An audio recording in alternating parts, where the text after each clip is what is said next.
Hello friends, welcome back to my channel. இன்றைக்கி நம்ம இஷ்கியாவோட episode 4 போக போகிறோம். வாங்க வீடியோக்குள்ளே போகலாம். லாஸ்ட் எபிசோடில் நான் சொல்லியிருந்தேன், நம்ம ஹீரோயினையும் அவளோட வில்லிக்கிட்ட நீ நல்ல வில்லியாக நடந்துக்கணும் அப்படின்னு சொல்லியிருப்பா. சொல்லி அப்படியே கட் பண்ணுறாங்க. இந்த பக்கம் நம்ம ஹீரோவோட ஃபேமிலி எல்லோரும் உட்காந்து பாட்டு பாடிட்டு இருக்காங்க. அதுக்கு நம்ம ஹீரோவோட தங்கச்சியும் சரி ஓகே இதெல்லாம் நீ ஸ்டாப் பண்ணிட்டு இப்போது உன்னோட ஒய்ஃப்காக நீ ஒரு பாட்டு பாடு அப்படின்னு சொல்லுவா. அந்த ஹீரோவும் என்னது நான் பாடணும் அப்படின்னு சொல்லி கேட்பான். இந்த பக்கம் ஹீரோயினோட வில்லிக்காரையும் லுக் விடுவா, இவனோட பாட்டெல்லாம் பாட சொல்லிட்டு இருக்கா அப்படின்னு சொல்லிட்டு. இந்த பக்கம் நம்ம ஹீரோவும் பாட்டா நானா அப்படின்னு சொல்லி கேட்பா. அதுக்கு ஹீரோவோட தங்கச்சியும் நீயே அவமானப்படுற, ஏன் உனக்கு பாட வராதா அப்படின்னு சொல்லிட்டு கேட்பா. அதுக்கு நம்ம ஹீரோயினையும் ஆமாம் உனக்கு ஏன் பாட வராதா, அவ்வளோ கேவலமான பாடகனா நீ அப்படின்னு சொல்லிட்டு ஹீரோயினை கிண்டல் பண்ணுவா. உடனே சரி ஓகே நான் பாடுறேன், டே நீ ஒன்றும் கவலைப்படாதடா, நான் உனக்கு பாட்டு ஸ்டார்ட் பண்ணி தரேன் அப்படியே நீ பாட ஆரம்பிச்சுன்னு சொல்லிட்டு அவங்க அப்பாவும் சொல்லுவார்.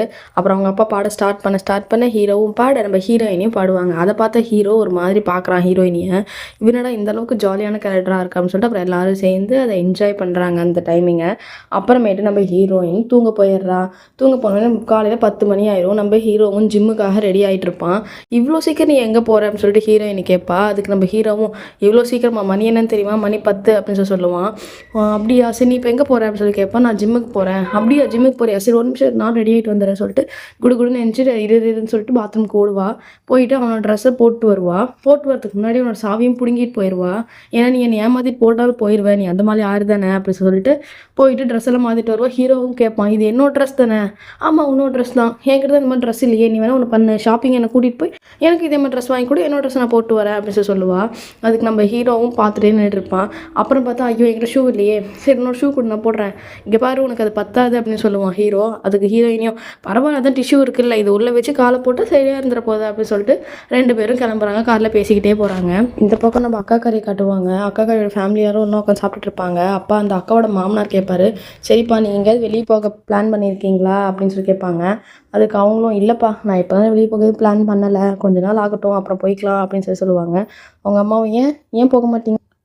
அதுக்கு நம்ம அக்கா கறியோட புருஷனும் சொல்லுவான், இல்லைம்மா எனக்கும் ஆஃபீஸில் நிறையா வேலை இருக்குது, அது மட்டும் இல்லை இங்கே நான் ஹம்னாவோட அப்பாவுக்கும் உடம்பு சரியில்லாமல் இருக்குல்ல, அதனால தான் நாங்கள் போகலை அப்படின்னு சொல்லுவாங்க. அதுக்கு அவங்க அம்மாவும் அதுக்கு தான் அந்த தங்கச்சி இருக்கால அவங்க ஃபேமிலி பார்த்துக்கிட்டோம், நீ உங்களை ஒன்றும் சாக்ரிஃபைஸ் பண்ணணும்னு அவசியம் இல்லை அப்படின்னு சொல்லுவாங்க. என்னம்மா அப்படி தானே அப்படின்னு சொல்லிட்டு அவகிட்டையும் கேட்பாங்க. ஆமாம் எந்த பிரச்சனையும் இல்லை அப்படின்னு சொல்லிடுவா. அதுக்கு அக்கா கறியும் அக்கா கறி புருஷனும் பாவமாக அந்த பிள்ளைய பார்ப்பான். அப்பாவும் ஏன்பா இப்போ தான் கல்யாணம் வந்திருக்கா பொண்ணு, எங்கேயாவது அட்லீஸ்ட் வெளியேவாது கூட்டிகிட்டு போயிட்டு இங்கே லோக்கலில் அப்படின்னு சொல்லுவான். அதுக்கும் அவனும் சரிப்பா நான் கூட்டிகிட்டு போகிறேன் அப்படின்னு சொல்லிட்டு அப்படியே இந்த பக்கம் நம்ம ஹீரோவும் ஹீரோயினையும் காரில் போகிறத காட்டுவாங்க. 2 பேர் பேசிக்கிட்டே போவாங்க. ஹீரோயினையும் சொல்லுவா சரி ஓகே நம்ம ஜிம்முக்கு போய் நிறையா லவ் சாங்ஸ்லாம் பண்ணலாம், ரீல்ஸாக போடலாம் அப்படின்னு சொல்லிட்டு இருப்பா. அதுக்கு நம்ம ஹீரோவும் சிரிச்சிருவான். அப்பா நீ சிரிக்கலாம் கூட செய்வியா, உனக்கு ஒன்று தெரியுமா, நீ சிரிச்சா அப்படின்னா இந்த உலகத்திலேயே பெஸ்ட் ஹஸ்பண்ட் என்னோட ஹஸ்பண்ட் தான் தெரியுமா அப்படின்னு சொல்லிட்டு சிரிச்சிட்டு வருவா. அப்படியே இந்த பக்கம் அக்கா கறியை காட்டுறாங்க. அக்காவோட வீட்டுக்காரர் உள்ளே வந்து உட்காந்து இங்கே வாமா இங்கே வந்து என் பக்கத்தில் உட்காரு அப்படின்னு சொல்லி கூப்பிடுவான். அக்கா கறி போய் பக்கத்தில் உட்காருவா. எங்கள் அம்மா பேசினாலும் பெருசாக எடுத்துக்காத, அவங்க அப்படி தான் அப்படின்னு சொல்லுவான். அதுக்கு அவளும் சரி ஓகே எந்த பிரச்சனையும் இல்லை பரவாயில்லைங்க அப்படின்னு சொல்லுவாள். சரி ஓகே நான் கிளம்புறேன் ஆஃபீஸ் டைம்னு சொல்லிட்டு அவனும் கிளம்புவான். அவளும் கோட்டெல்லாம் மாட்டி விட்டு அமுச்சு விடுவா. இந்த பக்கம் நம்ம ஹீரோயினியோட மாமியார் வராங்க.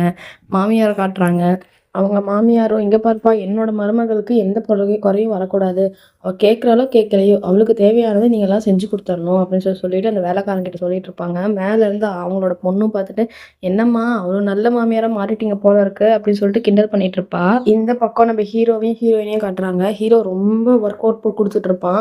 ஆனால் இந்த பக்கம் ஹீரோயின் உட்காந்து ஃபோனை பார்த்துட்டு இருப்பா. ஹீரோ வந்து ஹீரோயினை பார்க்க ஐயோ ஒர்க் அவுட் பண்ணி எனக்கு சலிச்சு போச்சுப்பா, என்னால் முடியல தான் ஃபோன் பார்த்துட்டு இருக்கேன் அப்படின்னு சொல்லிட்டு சும்மா போய் சொல்லுவா. அப்புறமேட்டு அப்படி இந்த பக்கம் காட்டுறாங்க. அவன் இன்னொரு ஒர்க் அவுட் பண்ண போயிருந்திருப்பான். ரொம்ப இதாக பண்ணிட்டு இருப்பான். அவளும் குடு நான் பண்ணுறேன், நான் பண்ணாத ஒர்க் அவுட் அப்படின்னு சொல்லி போவோம். அவனால் பண்ண முடியாது. ஹீரோவும் சிரிச்சுட்டு பேசாமல் போயிடுவான். அப்புறம் நம்ம ஹீரோ ஒர்க் அவுட் போட நம்ம ஹீரோயின் பக்கத்தில் போய் ஒரு செல்ஃபி எடுப்பான். ஆனால் அவன் கூட சேர்ந்து இவனும் சிரிச்சிட்டே ஒரு செல்ஃபி எடுத்துக்குவான். அப்புறம் இன்னொரு ஒர்க் அவுட் பண்ணிட்டு இருப்பான் நம்ம ஹீரோ. அப்போ நம்ம ஹீரோயினையும் விசில் அடிச்சு என்னப்பா அவனோட இன்னுமா முடியல அப்படின்னு சொல்லி கேட்பா. என்ன பண்ணுற நீ சொல்லிட்டு ஹீரோ கேட்பான். அதெல்லாம் ஒன்றும் இல்லைவா கிளம்பலாம் டைம் ஆச்சு இல்லை அப்படின்னு சொல்லுவா. 2 பேரும் சேர்ந்து கிளம்புவாங்க. நம்ம ஹீரோயினும் வீட்டுக்கு வந்துட்டு மாமியார் கிட்ட பேச உட்காருவா. என்ன மாமியார் நீங்கள் எல்லார் வீட்லையும் மாமியார் சண்டை மருமகள் சண்டைன்னு போய் பார்க்குறேன், நீங்கள் ஒன்றுமே கூட போட மாட்டேறீங்க, எனக்கு ரொம்ப போர் அடிக்குது அப்படின்னு சொல்லுவா. அதுக்கு மாமியார் நீ ஒன்று பண்ணுறியாம்மா, என் கூட நீ பேசாமல் வேலைக்கு வந்துடுற அப்படின்னு சொல்லுவா. என்னோட இதை நீ எடுத்து நடத்த அப்படின்னு சொல்லுவா. அப்படியா அதுவும் நல்ல ஐடியாவாக தானே இருக்குது, சரி ஒன்று பண்ணலாம், எனக்கு எவ்வளோ சம்பளம் கொடுப்பீங்க அப்படின்னு சொல்லி கேட்பா. அதுக்கு இவங்களும் சிரிச்சுக்கிட்டே உனக்கு எவ்வளோ வேணுமோ அதை நீ எடுத்துக்கோ அப்படின்னு சொல்லுவாங்க. சரி ஓகே மாமியாரே நான் இதை பற்றி யோசிச்சு அப்புறமேட்டு சொல்கிறேன் அப்படின்னு சொல்லுவா. அதுக்கு மாமியாரும் சிரிப்பாங்க. இப்போது நம்ம ஹீரோயினோட அப்பா அந்த பக்கம் ஃபீல் பண்ணிட்டு இருப்பாரு. அவங்க விளையாண்டது எல்லாத்தையும் யோசிச்சு பார்த்துட்டு இருப்பாரு. அவங்க சத்தம் போடுறது எல்லாத்தையும் யோசிச்சு பார்த்துட்டு இருப்பாரு. அழுதுட்டு நின்றுட்டு இருப்பாரு. அப்பா அவங்க ஒய்ஃப் பார்த்துருவாங்க. பார்த்துட்டு என்னங்க பண்ணுறீங்க நீங்கள் அப்படின்னு. அவங்க இப்போ தான் இங்கே இந்த மாதிரி இருக்குல்ல, ஆனால் பார்த்தா யாரும் இல்லை அப்படின்னு சொல்லிட்டு ரொம்ப கவலையாக சொல்லுவார். அப்புறம் 2 பேரும் சேர்ந்து பெட்ரூமில் போய் உட்காந்து பேசுகிறாங்க. இந்த தப்பெல்லாம் உங்கள் மேலே தான்.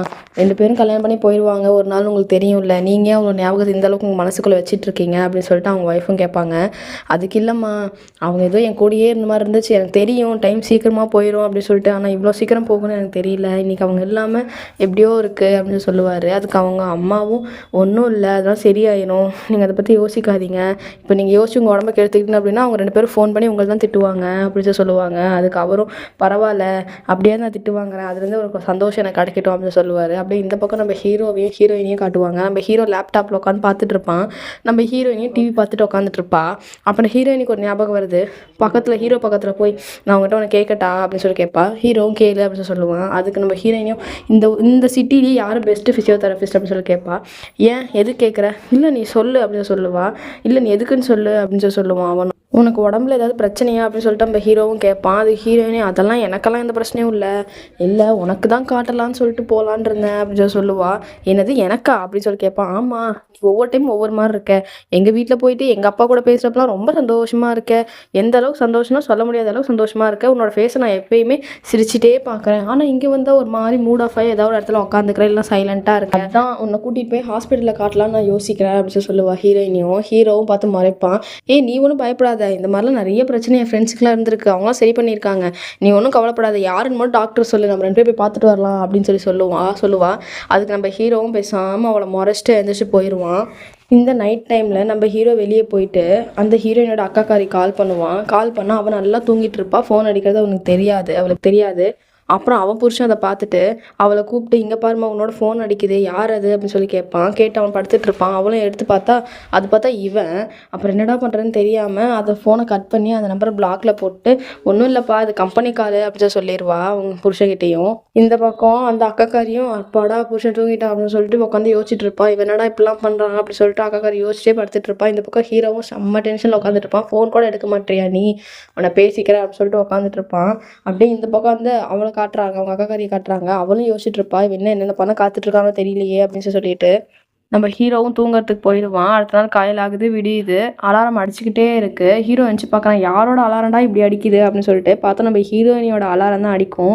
அவன் எந்திச்சு சொல்லுவான், ரூமி உன்னோடைய அலாரத்தை ஆஃப் பண்ணு அப்படின்னு சொல்லிட்டு 2-3 டைம் சொல்லுவான். ஆனால் அவள் திரும்பி படுத்துகிட்டே இருப்பாள். அவன் டென்ஷனாகி அவனே இறங்கி வந்து அலாரத்தை ஆஃப் பண்ணிட்டு அவளை பார்த்துட்டே வந்து படுப்பான். அப்புறமேட்டு வெஞ்சி உட்காந்து ஐயோ டைம் ஆயிடுச்சே கிளம்பணுமே அப்படின்னு சொல்லிட்டே ஓடுவா. ஹீரோக்கு ஒன்றும் புரியாத மாதிரி பார்ப்பான், இவன் என்னடா பண்ணுறா அப்படின்னு சொல்லிட்டு. அப்படியே இந்த பக்கம் நம்ம ஹீரோயினோட அக்காக்காரியை காட்டுவாங்க. அக்காக்காரி புருஷன் எல்லாம் ரெடி ஆகிட்டு கோட் போடுறதுக்காக வருவான். பார்த்தா அந்த அக்காக்காரி நல்லா தூங்கிட்டு இருப்பா. அவள் பார்த்து கொஞ்ச நேரம் ரொம்ப ரசிச்சுட்டு சரி ஓகே தூங்குறா, நம்ம எழுப்ப வேண்டாம், டிஸ்டர்ப் பண்ண வேண்டாம்னு சொல்லிட்டு பிரேக்ஃபாஸ்ட் சாப்பிட்டு அவள் கீழே போயிடுவான். இந்த பக்கம் நம்ம ஹீரோயினியை காட்டுறாங்க. அவள் வேணும்ன்ட்டே ரெடி ஆகிட்டு இருக்கா. கபோர்டெல்லாம் வேகமாக சாத்துறான். அவன் எந்திரிச்சு பார்க்குறான். அப்புறம் திரும்பவும் தூங்குறான். திரும்பவும் என்ன பண்ணுறாங்க, இருக்க பொருள்லாம் கொஞ்சம் சவுண்டாக வைக்கிறா. திரும்பவும் எந்திரிச்சு பார்க்குறான். என்னதான் பண்ணுற நீ இவ்வளோ காலையில் அப்படின்னு சொல்லிட்டு கேட்பான். அதுக்கு நீ என்ன பண்ணுறீங்க, கிளம்பு அதான் நீ எந்திரிச்சிட்டல, குட் மார்னிங், வா வெளியே போகலாம் அப்படின்னு சொல்லி கூப்பிடுவா. எங்கே போகிறோம் அப்படின்னு சொல்லி கேட்பான் அவனும். அதுக்கு அவனும் காலேஜ் போகிறோம், என்னோட காலேஜ்க்கு போகிறோம் அப்படின்னு சொல்லுவா. அதுக்கு அவன் போகிறோம் இல்லை போகிற நீ மட்டும் போ, நான் டிரைவர் அனுப்பிச்சி விட்றேன், நீ டிரைவர் கூட போயிரு அப்படின்னு சொல்லுவான். அதுக்கு ஹீரோயினி, நான் ஒன்றும் டிரைவரை கல்யாணம் பண்ணல, உன்னை தானே கல்யாணம் பண்ணிக்கிறேன், கிளம்பு உனக்கு 15 நிமிஷம் தான் டைம், இப்போ நீ கிளம்பல அப்படின்னா அவ்வளோதான் அப்படின்னு சொல்லுவா. அதுக்கு நம்ம ஹீரோ இப்போ நான்லாம் வர முடியாது, என்னாலாம் வர முடியாது, எனக்கு தூக்கம் வருது அப்படின்னு சொல்லுவான். அதுக்கு ஹீரோயினி, உனக்கு தூக்கம் வருதா, இப்போ நீ கிளம்புற அப்படின்னு சொல்லிட்டு ஏசி ஆஃப் பண்ணுவா. ஸ்க்ரீனை எடுத்து விடுவா. அங்கே பார்த்தா வெயில் பழிச்சு நான் மூஞ்சிக்கா அடிக்கணும். என்ன பண்ணுற ரூமி, நீ தயவு செஞ்சு ஸ்க்ரீன்லாம் மூடு, எனக்கு தூக்கம் வருதுன்னு சொல்கிறேன்ல, நீ தூங்கு, அப்புறமேட்டு வந்து தூங்க, இப்போ நீ என்னை கூட்டிகிட்டு போ, வெளியே வா கிளம்புன்னு சொல்லிட்டு ஃபேனையும் ஆஃப் பண்ணிடுவா. யாருடா இவ அப்படின்னு சொல்லிட்டு ஹீரோயின் கேட்பான். அதுக்கு நம்ம ஹீரோயினியும், நான் யாருன்னு நான் உங்ககிட்ட இப்போவே காட்டுறேன் அப்படின்னு சொல்லிட்டு அந்த ஃபேனையும் ஆஃப் பண்ணிட்டு வெளியே போயிடுவா.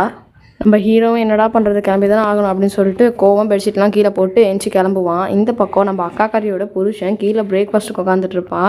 அப்பா அவங்க அம்மா கறி சொல்லுவா, ஏன் அவன் இன்னும் வரலையா? இது நல்லாவா இருக்குது? புருஷன் வேலைக்கு போகிறான், அட்லீஸ்ட் அவன் கூட வந்து உட்காரலாம்ல அப்படின்னு சொல்லி சொல்லுவா. அதுக்கு அவனும் இல்லைம்மா நான் தான் அவள் தூங்கட்டும் அப்படின்னு சொல்லிட்டு விட்டேன் அப்படின்னு சொல்லுவான். என்னது தூங்கட்டுமா? நான் என்ன அவளை வந்து பிரேக்ஃபாஸ்ட் செய்ய நான் சொல்கிறேன், அட்லீஸ்ட் சாப்பிட்றப்போ உன் கூட வந்து உட்காருன்னு தானே சொல்கிறேன், இதில் என்ன தப்பு இருக்குது அப்படின்னு சொல்லிட்டு அவங்க அம்மாக்காரையும் கேட்பா. அதுக்கு அந்த அக்காக்காரியோட புருஷனும் அப்படியே யோசிச்சு நின்றுட்டு இருப்பான், உட்காந்துட்டு இருப்பான். அக்காரியோட மாமனாரும் சரிம்மா நமக்கு கல்யாணம் ஆகி 35 வருஷம் ஆகுது, நம்ம என்னைக்கு உட்காந்து ஒன்றா பிரேக்ஃபாஸ்ட் சாப்பிட்ருக்கோம் அப்படின்னு சொல்லி கேட்பான். அதுக்கு அவளும் நம்ம என்றைக்கும் ஒழுங்காக உட்காந்து பேசியிருக்கோம், இப்போ தான் நம்ம சண்டை தானே போட்டுட்ருக்கோம் அப்படின்னு சொல்லுவா. பாருப்பா நான் உனக்காக தான் சொல்கிறேன், நான் வேறு யாருக்காகவும் சொல்லலை. நாளைக்கு அவள் இதே அப்படியே கன்னியூ பண்ணிகிட்ருப்பா, அப்புறம் உனக்கும் அவளுக்கும் தேவையான பிரச்சனை வரும். அப்போ நீ என் கை காலை பிடிச்சி என்ன இது சரி பண்ணி கொடுமா அது சரி பண்ணி கொடுப்பான் அப்படின்னு சொல்லி கேட்டால் என்னால் எதுவும் பண்ண முடியாது, புரிஞ்சுக்கோ அப்படின்னு சொல்லிட்டு அவங்க அம்மாவும் சொல்லுவாள். இதை யோசிச்சுட்டு அவன் பேப்பரையும் மடித்து வச்சு நான் கிளம்புறேன் அப்படின்னு சொல்லிட்டு கிளம்புவான். அவங்க அப்பாவும் பிரேக்ஃபாஸ்ட்டாக சாப்பிட்டு போப்பா அப்படின்னு சொல்லுவாங்க.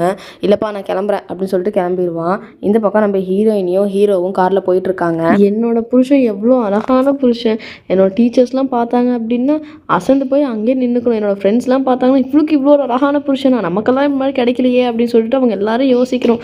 என்னோட மேல் ப்ரொஃபஸர் எல்லாம் பார்த்தாரு அப்படின்னா இவ்வளோ அழகாக இருக்கானே இவன் அப்படின்னு சொல்லிட்டு மூக்கு மேலே கை வச்சுக்கணும். அந்த அளவுக்கு இருக்கும்ல உன்னை கூட்டிகிட்டு போனேன். அதை யோசிச்சுப்பாரு. இப்போ நான் டிரைவர் கூட வந்திருந்தேன் அப்படின்னா எனக்கு இதெல்லாம் கிடச்சிருக்குமா? கிடச்சிருக்காது இல்லை அப்படின்னு சொல்லி கேட்டுருப்பா. நம்ம ஹீரோ ஆமாம்மா கிடச்சிருக்காது. சரி ஓகே நீ என்னோட காலேஜுக்கு போகிற வழி எதுன்னு சொல்லி நான் கூட்டிகிட்டு போகிறேன் அப்படின்னு சொல்லுவாள். என்னது என்னோட காலேஜ் படிக்கிற வழி கூட தெரியாதா? கண்ணை மூடிட்டு கேட்டால் கூட என்னோட காலேஜ் போகிற வழி ஞாபகம் வச்சிருக்கணும்ல அப்படின்னு சொல்லிட்டு அவள் சொல்லுவாள். அதுக்கு நம்ம ஹீரோவும் ஐயோ நான் ஞாபகம் மறதிக்காரன், அதனால எனக்கு ஞாபகம் இல்லை, அதனால நீயே சொல்லு அப்படின்னு சொல்லுவான். அவனும் கொஞ்சம் கொஞ்சமாக எல்லா ரூட்டையும் வளமாக சொல்லுவான். அவனும் போவான். அந்த பக்கம் நம்ம ஹீரோவோட அம்மாவும் அப்புறம் ஹீரோவோட தங்கச்சி உட்காந்து பேசிகிட்டு இருப்பாங்க. ஹீரோட அம்மாவும் சொல்லுவாங்க இந்த மாதிரி காலையிலேயே ரூமி வந்துட்டு ஹம்சாவை ஸ்கூலுக்கு கூட்டிகிட்டு போயிருக்கா அப்படின்னு சொல்லுவாங்க. அவங்க தங்கச்சியும் என்னது ஸ்கூலுக்கா, அதுவும் காலங்காத்தாலேவா? உங்களோட பையன் திரும்ப என்ன ஃபஸ்ட் வந்து படிக்க போகிறான்னா என்ன? ஆனால் அவன் தான் ஒழுங்காக படிக்க மாட்டானே அப்படின்னு சொல்லிட்டு இருப்பா. ஆனால் அவங்க பையன் படிக்கிறது ரொம்ப கஷ்டமாச்சு, அவன் எப்பவுமே ப்ளே கிரவுண்டில் தானே விளையாண்டுருப்பான். நீங்கள் ஒன்று பண்ணுங்கள், இதுக்கு மேலே நீங்கள் ப்ரிப்பராக இருந்துக்கோங்க. ஆமாம் உங்கள் பையனுக்கு நீங்கள் லஞ்சை கொடுத்து விட்டிங்களா? ஏன்னா அவளுக்கு மதியம் பசிக்கும் இல்லை அப்படின்னு சொல்லி கிண்டல் பண்ணுவாள். அது மட்டும் இல்லை அவன் வந்து ஸ்கூல்லலாம் ஃபெயில் ஆயிடுவானே, என்ன பண்ணுவீங்க நீங்கள் ஒன்று பண்ணுங்கள், நீங்கள் டியூஷன்லாம் ஃபிக்ஸ் பண்ணி வச்சுருங்க. இப்போவே டியூஷனில் வந்துட்டு படிக்கட்டும், ஏன்னா ஸ்கூலில் எப்படியும் படிக்க மாட்டான், ப்ளே கிரவுண்ட் தானே சுற்றுவான் அப்படின்னு சொல்லி கிண்டல் பண்ணுவாள்.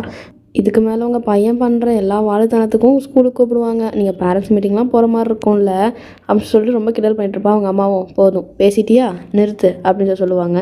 ஆனால் நான் ஒன்று சொல்லிட்டா, அவன் தான் அந்த மாதிரி, ஆனால் ரூமி டீச்சர் அவனை மாற்றிடுவான், அதனால் நீங்கள் ஒன்றும் கவலைப்படாதீங்க அப்படின்னு சொல்லிட்டு இருப்பா. காலங்காத்தால் அதுவும் ஸ்கூலுக்கு அப்படின்னு சொல்லி சிரிச்சிட்டு இருப்பா. அவங்க அம்மாவும் நீலாம் என்றைக்கு திருந்த போகிற போய் தொலை அப்படின்னு சொல்லிட்டு கிளம்பி போயிடுவா. இந்த பக்கம் நம்ம ஹீரோயினியோடைய அக்காக்காரியை காட்டுறாங்க. நம்ம அக்காக்காரியும் ரொம்ப யோசிச்சுட்ருக்கா. நைட் அவன் பண்ண ஃபோனு, அவங்க ஹஸ்பண்ட் எழுப்புனது, இது எல்லாத்தையும் யோசிச்சுட்ருப்பா. அப்படியே நம்பரை பிளாக்ல போட்டதை பற்றியும் யோசிப்பா. அவளுக்கு மனசும் கேட்காது, இருந்தாலும் அப்புறம் வேறு வழி இல்லைல்ல அப்படின்னு சொல்லிட்டு அவள் என்ன பண்ணியிருப்பா, காலைல எழுந்துச்சி சரி நம்மளே ஃபோன் பண்ணலாம் அப்படின்னு சொல்லிட்டு ஒரு வழியாக முடிவுக்கு வந்துட்டு ஃபோனும் பண்ணுவாள். அதோட இந்த எபிசோட் முடியுது. நெக்ஸ்ட் எபிசோட் பார்க்கணுன்னா நீங்கள் வெயிட் பண்ணி தான் பார்க்கணும். தேங்க்யூ ஃபார் வாட்சிங். பாய்.